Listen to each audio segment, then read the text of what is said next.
Cara, bom, isso aqui já é uma outra pauta interessante também, tá? Isso tem muito a ver, coisas que eu já falei, eu me sinto às vezes me repetindo, mas prometo que aqui seria original. Mas vocês já podem imaginar, conta de luz, o governo vai cobrar mais da classe média para isentar a baixa renda, né? Gente, isso aqui é a história da classe média no Brasil, né? História da classe média no Brasil. O Brasil, vamos lá, na formação nossa enquanto sociedade, a gente sempre teve pouca classe média. Sempre teve poucas. A natureza nossa, né? O sistema de plantation, né? Os canaviais, depois a própria cultura do café. A gente teve surtos econômicos como o ouro, que permitiram a criação de cidades com, aí sim, a existência de comerciantes, um pouco de funcionário público, né? Ali você tinha um pouquinho de classe média que, né, cria certa complexidade em determinadas sociedades e permite que essas sociedades tenham um tipo de pensamento, consuma conteúdo, livros e tal. Classe média é a base de uma sociedade decente. Se não tiver classe média, a sociedade vai ser pobre contra rico, vai ser uma dominação. Sociedade séria tem classe média. O Brasil começa a ter classe média, né? Ele tem uma classe média incipiente no século XIX, vira pro século XX, ele começa a ter, né? Começa a surgir, maiormente São Paulo, por excelência se torna um lugar de formação de classe média, vem os imigrantes, surto de industrialização, começa a ter Rio de Janeiro, tem o Sul, tal, algumas capitais no Nordeste, você tem esse fenômeno de formação. Só que dado que o Brasil é um país muito doente, é um país muito esquisito, né? Você começa a se modernizar com a classe média, você começa a ter um surto de industrialização no século XX, mas o sistema de relações sociais e hierárquicos que a gente tinha, já antigos, oriundos do Brasil colonial, não se altera tanto. Então você mistura, sei lá, um líder que tem uma mentalidade feudal, patrimonialista, com uma classe média que começa a crescer, com indústria, com um estado que começa a ser equipado com sindicalismo. Ou seja, você começa a misturar tudo. O Brasil vira uma maçaroca e o Brasil não supera categorias antigas. Ele mantém essas categorias antigas vivas dentro da estrutura dele, e isso gera necessariamente desigualdade, isso gera pobreza, isso faz com que você não tenha um estado com, sei lá, um funcionalismo objetivo, com aplicação de políticas públicas mais ou menos objetivas. Você tem um negócio meio doente, meio esquizofrênico, que é o Estado brasileiro até hoje, que ele é moderno a ponto de punir você por falar, sei lá, algo que vá machucar um trans, tá? Ou seja, ele quer se equiparar a democracias doentes agora, contemporâneas, e ao mesmo tempo que ele permite o loteamento dele por famílias, sabe, que administram estados ou regiões do Brasil há séculos. Ele é feudal e moderno ao mesmo tempo. Ele é colonial e decolonial ao mesmo tempo. O Brasil é louco, o Brasil é uma maluquice. Quem paga esta conta é quem basicamente deveria ser o rei. O rei numa sociedade democrática, capitalista, moderna, é a classe média. Pequena burguesia, o assalariado, o operário com uma vida decente. Mas não, a classe média no Brasil aqui, ela é tratada como um animal acuado que precisa ser expropriado e esfolado. Então, se você é um cara que trabalha e produz aqui, você precisa ser taxado para que o cara do topo viva igual um nababo e o cara da base subsista. Então, seu dinheiro tem que ser extraído pro cara da base subsistir. A relação com o cara da base já é muito ruim, porque o cara da base é o cara que vai favelizar a tua cidade. Você não quer nem conviver com ele, você como cara da classe média. E eu tô sendo muito honesto aqui, é assim a forma como os brasileiros pensam, né? Você fala, puta que pariu, cara, eu tô trabalhando, e você olha o cara do topo e você não consegue nem identificar nele o problema, porque o cara da classe média se aliena, aí vai se alienar das formas mais diversas possíveis, das formas mais distintas, você vai se alienar de todas as maneiras, e você não entende essas relações. Então qual é o sistema de relações que tem?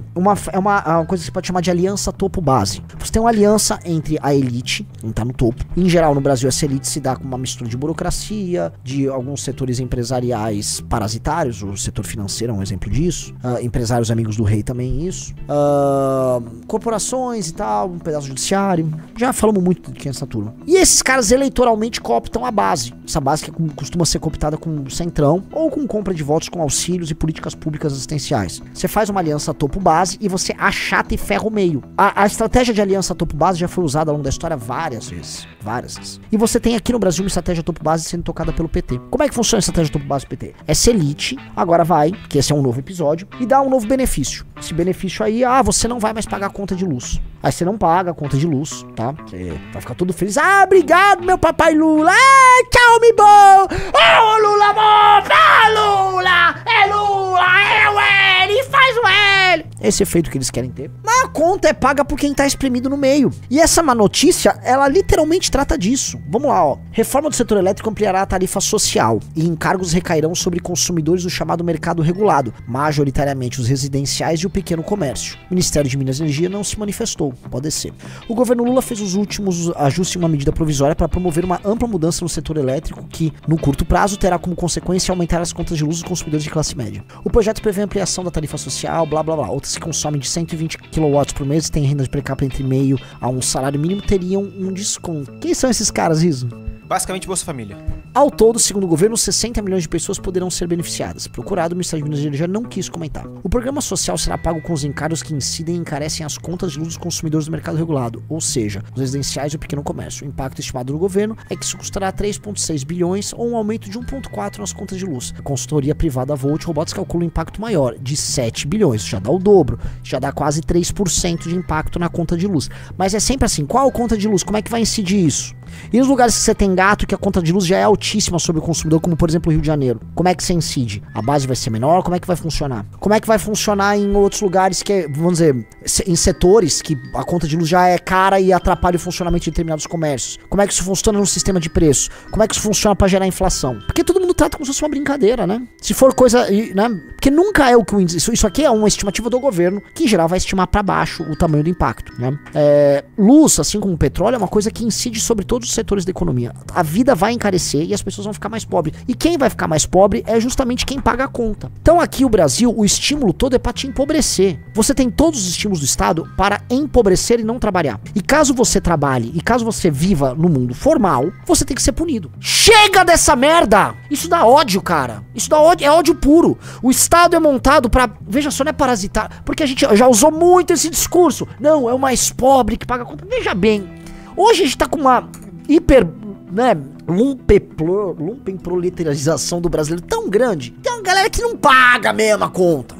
O dinheiro já entra pelo Estado, ele vai pagar o imposto sobre o consumo com o dinheiro que já não era dele, vai ficar rodando com o aposentador e, né, você vai ficar, é uma galera que fica girando em falso ali com o dinheiro, e essa galera, dinheiro do Estado, coletado das pessoas que trabalham e produzem, e essa base, não dá pra falar, não, é, sim, 10 milhões de pessoas, 20 milhões, não é, gente pra caralho, é gente pra chuchu. E aí quem trabalha e produz, que tá lenhado, esse cara é o tempo todo penalizado, parece que é uma vontade, não é que não é um ato de vontade do Estado, mas é um processo que leva ao empobrecimento de quem trabalha e produz. Então os caras que já estão na franja disso, você pode pegar, por exemplo, um motorista de aplicativo ou um entregador. Esse cara que tá na franja entre ser um cara pobre, despido de tudo, entregue ao Estado pro Estado cuidar, esse cara que tá na fronteira, a vida dele já tá infernal. O preço do combustível que incide na moto que ele tá trabalhando, a parcela da moto, os juros que recai, o cara tem que trabalhar todos os dias da semana pra poder se sustentar, começa a ficar inviável. Esses caras da fronteira são os caras que estão gritando, eu não tô aguentando mais. Aí é vendido pra esse cara que ele tem que brigar com a empresa de aplicativo, que não é santa, mas ninguém precisa ser santo. As coisas só precisam ser justas. O Estado, nesse sentido, atua como o maior filha da puta, porque ele vai incidir sobre a casa desse cara, desse motorista de aplicativo, desse entregador, desse pequeno comerciante. Fala, não, tira 1,4% aqui, né, que nunca vai ser só 1%. Tira mais isso ali, Agora, o cara que faz o gato lá no Complexo do Alemão e não paga energia, esse tá que foda-se. E esse conta, assim como uma parte importante da população mais pobre, com uma visão condescendente da empresa e dos políticos. Porque político nenhum vai virar e falar, ó só, tá errado isso aí, tá errado. Você não pode o tempo todo se beneficiar do trabalho alheio. Não dá. Não dá, mas todo mundo tem que ficar... É uma canonização de uma parte da população que permanentemente tá pobre. E a gente tá só canonizando e metendo grana. Desde 2004 com o Bolsa Família, toma, e aumenta. E ninguém sai da pobreza. Tá todo mundo pobre. Não mudou. Não, porque vai mudar, aí todo mundo vai consumir, a economia vai crescer, elas vão... Não, essas pessoas só continuaram pobres. Porra, tá errado essa caralha. Isso tá errado. Isso tá errado pra caralho. Isso tá muito errado. Tem que barrar essa merda. Agora eu quero ver, assim... Por exemplo, isso é um discurso detrimental, assim, você tem que escolher, ou é a classe média, ou é essa galera agora, mais pobre que tá se beneficiando, que vai estar achando o máximo que o papai Lula vai dar isso pra ele. Vai ter que falar, ó, o papai Lula quer dar isso pra ele? É quantos bilhões que vão custar por ano? 7 bi. Corta 7 bi aí. Posta lá onde tem 7 bi no orçamento secreto. Vê se vai cortar no orçamento secreto 7 bi. Vai? Corta 7 bi da máquina pública. Só de aposentadoria, de super salário, de servidor, tem muito mais do que isso. corta essa merda. Coisa pra cortar tem de monte. Por que tem que jogar no lombo da classe média? Se quiser fazer esse populismo, que eu acho errado. Porque o estímulo que tá dado é assim, torna tudo de graça, deixa tudo de graça. Pô, não pode ser assim. A pessoa não tem nenhuma contrapartida. A pessoa não tem que fazer nada. Ó, agora a sua casa, a luz tá de graça, já a internet é de graça, a água é de graça, tudo é de graça pra você. Aí quem vai pagar? Adivinha? É o Pedro daquele meme. Eu tenho um lado. Eu acho que assim, a missão, ela tem que começar escolhendo um lado muito claro. Eu tô do lado do cara que paga a conta, do cidadão produtivo. E é com ele que a gente vai recuperar o cidadão que não tá produtivo hoje. Eu tenho que escolher um lado na vida, meu velho, não dá pra ficar no muro. E a direita brasileira, esta bosta, ela vai ficar no muro. Porque a direita brasileira, como eu falei, ela é mainstream. O direitista brasileiro não vai falar da Virgínia, não vai falar do Neymar, não vai falar dos beneficiários aí, desses bolsa aí, família, agora dessa lei, porque eles querem esse cara, porque ele já é mainstream, ele já tá grande, ele quer esse voto.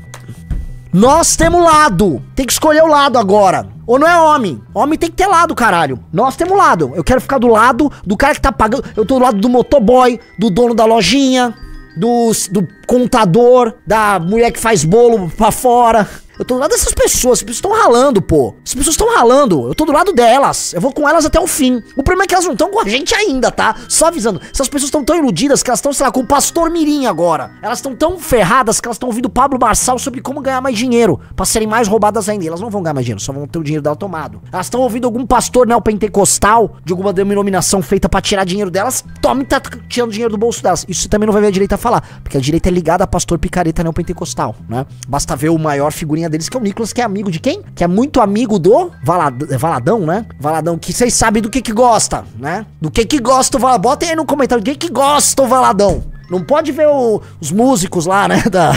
Enfim, não vou ficar... O cidadão produtivo, o desastre do cidadão produtivo, coitado, é que ele é alienado e ele tá caindo em qualquer coisa. Essa porra aqui não libertou. Essa porra aqui, no final, era uma prisão. O celular no final era uma prisão, que tornou ele ainda mais alienado e fez com que a sua consciência ficasse ainda mais presa. E que ele fique aqui dentro procurando soluções que não vêm. Aqui ó, o Farrur vai matar bandido, vou votar no Farrur. Não, o Pastor Mirim vai me abençoar. Não, o prefeito Sorocaba é muito bom. Tá lá todo alienado, coitado. É uma desgraça, porque essa alienação é real, ela é concreta. Hoje ela é metrificável. Você consegue ver, você abre a rede social, você vê. Então, porra, isso é desesperador, galera. É desesperador, a situação nossa é desesperadora. Porque quem tinha que estar irritado, sequer percebe o problema. As pessoas não vão nem notar. Elas só vão começar a ficar mais pobres e se desesperar. Mas elas não vão nem notar as causas e as consequências desse tipo de coisa, desse tipo de política. E da mentalidade por trás desse tipo de política. Qual a mentalidade do Lula? Eu já fiz aqui análise de pesquisas pra vocês de monte, tá? Pesquisas de opinião. O Lula está num lento e gradual processo de perda do seu eleitorado base, que é esse eleitorado ultra proletarizado, essa pessoa mais pobre, dependente de assistência, que mora nos interiores. Que é esse eleitorado daqui. São 60 milhões de pessoas. Que é, em geral, o tipo de... O Lula deve aí coisa de 60 milhões de votos. Não é que é todo mundo, não é que tá batendo, não é. Mas tem uma, né? Você vai encontrar aí, né? Aquele, como é que chama? Diagrama de Venn ali, a coisa vai se cruzar, que é uma beleza. E essa medida é pra se cruzar? Lógico que é. Eles estão falando assim, ó, vamos segurar a onda desse nosso eleitor. Sim. Isso aqui é uma política que o nosso eleitor, que tá puto, que a gente tá perdendo, vai virar e falar, pô, gostei. Aí joga a conta pra quem? Pro cara que tá produzindo, que já não vota em mim. É lógico. É lógico. Ele tá punindo o eleitor dele. Agora vamos falar do Bolsonaro, né? O Bolsonaro, quando presidente, também puniu essa mesma classe média e ficou fazendo políticas pra tentar conquistar esse eleitor do Lula. Porque a mentalidade do Bolsonaro, que é uma mentalidade de centrão, uma mentalidade voltada assim, pô, tem uns caras muito pobres aí que você compra eles mudando qualquer coisa. Então, né, vamos tentar comprar. Aí o Bolsonaro se aliou com o centrão, fez várias políticas junto com o centrão pra ganhar esse eleitor foi lá e votou no Lula. Meteu no rabo dele pra largar de ser trouxa, né? Foda. Foda. Esse tipo de coisa é também, tá, sinal de um país, assim, as coisas tão indo muito rápido pras caralhas aqui, né? Porque é um tipo de política que ela não tem nem razão de ser. Não tem nem razão de ser. A gente tem um grave problema de competitividade, e esse problema de competitividade, ele é ligado diretamente, por exemplo, ao custo da energia. A energia é muito cara no Brasil, por diversas razões. A energia é cara, e ela impacta a nossa produtividade. Nós, em vez de termos uma capacidade de atrair investimentos para aumentar a nossa produção de energia, nós estamos fazendo populismo energético. Então, beleza. E aí não é a primeira vez, tá? No governo da Dilma, já pra citar a premiada lá com 100 mil reais agora, no governo dela, ela sofreu uma pressão da Fiesp para que houvesse medidas populistas, o Rio de Riso vai lembrar, com energia elétrica, para a indústria claudicante brasileira. Então a indústria brasileira, em vez de ter tido durante o governo dela uma agenda de competitividade foda, não, a Fiesp se aliava com a Dilma, o bosta lá do SCAF se aliava com ela, a indústria de São Paulo que merecia se fuder, vamos falar real,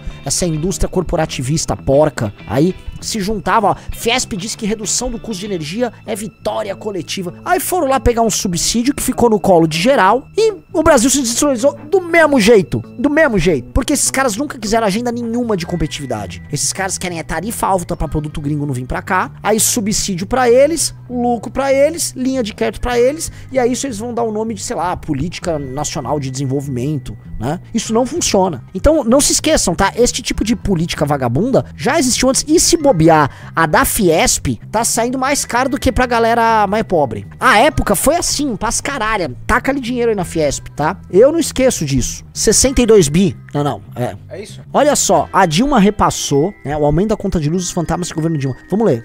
Ó, talvez essa notícia possa ter passado despercebida em meio a muitos. Ela anunciou a estimativa no aumento nas contas de luz de pouco mais de 7% para esse ano. O aumento corresponde à indenização a 9 concessionários de transmissão de energia que renovaram suas concessões com o governo. O aumento de 7% pode parecer episódio, mas o interessante mesmo é a história por causa da mudança que nos forma. A medida provisória 579, editada pelo governo Dilma, com o objetivo de agradar o consumidor final, tanto pessoa física como indústrias, com números menores em sua conta de luz, o governo usou o MP para impor uma redução na tarifa de energia na marra em um momento em que os custos para tal insumo estavam em alta. Veja, a Dilma fez populismo multibilionário naquela época, e lembrando que o real valia mais naquela época do que vale agora, logo o impacto é maior ainda, e tacou a bucha pra frente no nosso lombo. Aí todo mundo a gente já tá pagando a conta da Dilma, e foram 8 anos a partir de 2017, né? Ou seja, supostamente se encerraria esse ano, nem sei como é que tá esse aumento à época. Agora eu já tô enfiando o outro riso. Que é isso? Parece até que um encaixado no outro, ó. Cluck! Sai 7% de aumento aqui e entra outro 7% de aumento aqui. Ó, que gostoso! Ah, que gostoso! Vai, Brasil, dá o show, mete a bola na rede. Que delícia! Que delícia. Eu lembro dessas medidas. É uma coisa de filho da puta. Vamos lembrar, é uma merda, né, cara? Lembrar, mas você já deve ter se esquecido disso. É ou não é? Lembre-se da Fiesp, aquela bosta daquela Fiesp. A Fiesp tinha que fechar. Federação das Indústrias, tá? Que conforme, quanto mais poder ela teve, mais existiu, mais ela ferrou a indústria de São Paulo. Eu nunca vi a Fiesp lutar de verdade pra mexer nessas leis trabalhistas de bosta. Nunca vi a Fiesp trabalhar com a agenda de competitividade. A Fiesp é um esquemão de um monte de empresário vagabundo cheio do esquemão e ficaram tocando esse esquemão por anos e anos e anos a fio, fazendo almoços, jantares e lobby em Brasília. Tanto que a indústria no Brasil desapareceu. A CNI é outra bosta. Fiesp é uma merda. E é isso, né? Não vamos nos esquecer. Porque subsídio tá rolando agora pro cara lá de baixo, já rolou pro cara lá de cima, com lobby, com festa, com apoio do SCAF. A Dilma SCAF, que era do MDB. Bando de filho da puta. Bando de filho da puta, cara. Eu só ia falar um detalhe da conta de luz, Isa. Quando a gente vê, a gente começa a puxar o fio, né? Aí vai. À época eles diziam, né? É uma correção, como é que é? O valor hoje seria 88 bi e meio de... Ó, que gostoso. Isso só da energia, teve também na gasolina, lembra? Não, que foi o da Petrobras, que praticamente quebrou a época a Petrobras. 100 bi. Que esse, né, só pra não esquecer, tá? Isso gerou muito mais danos do que a roubalheira. A parte que não foi corrupção, mas que foi populismo, custou mais do que a corrupção. Foda. Paizinho de filha da puta, cara.